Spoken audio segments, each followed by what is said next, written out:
So I was diagnosed at 29. I know that's kind of young. Cancer doesn't discriminate at all. And it kind of went like this. I felt a lump in my right breast, and I noticed it was starting to get larger, a little bit larger, and it was really starting to hurt. It was starting to get really sore. So I started going to a bunch of doctors, and every one of them told me that if it hurts, it's not cancer, it's a cyst, it's not cancer, it's not cancer, it's not cancer. I got so sick of that I finally looked into a cosmetic surgery to have it taken out just because it hurt so bad.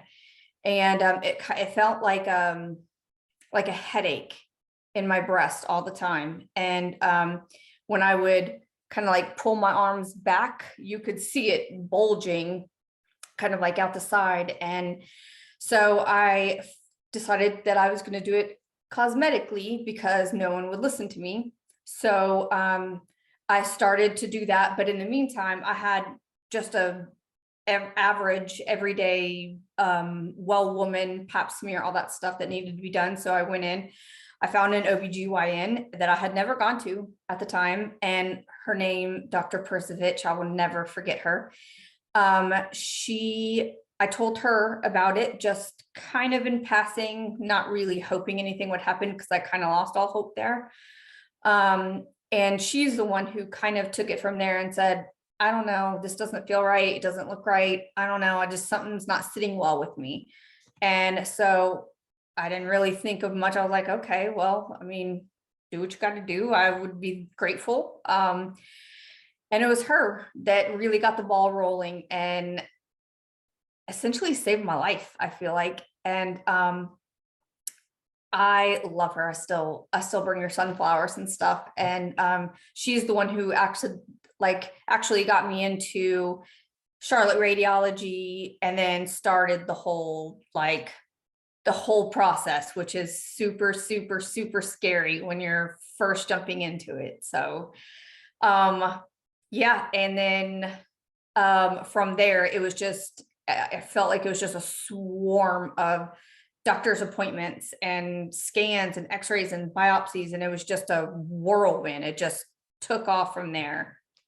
And that's kind of how it started.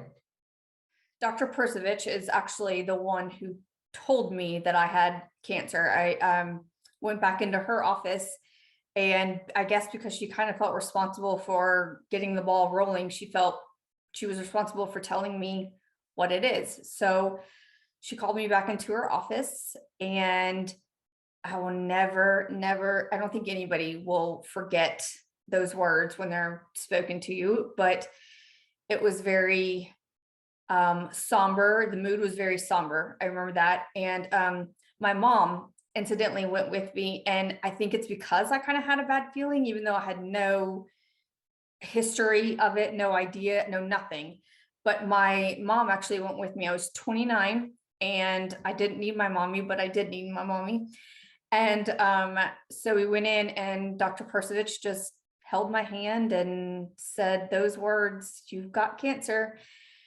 She was very nice about it. And but my whole world just stopped. I mean, it quite literally felt like the ground disintegrated from underneath me. My knees didn't even seem to work at the time.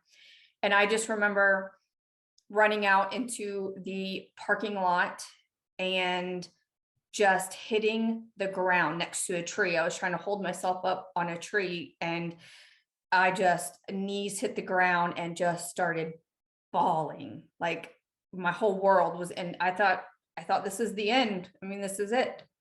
And I'll never, ever, ever, I forget a lot of things after going through chemo and medical menopause and all that stuff, but I will never forget that.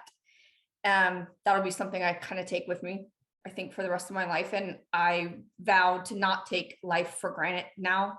And when I do feel myself getting a little, I don't know, cynical about the world, I just look back, and that really humbles me for some reason.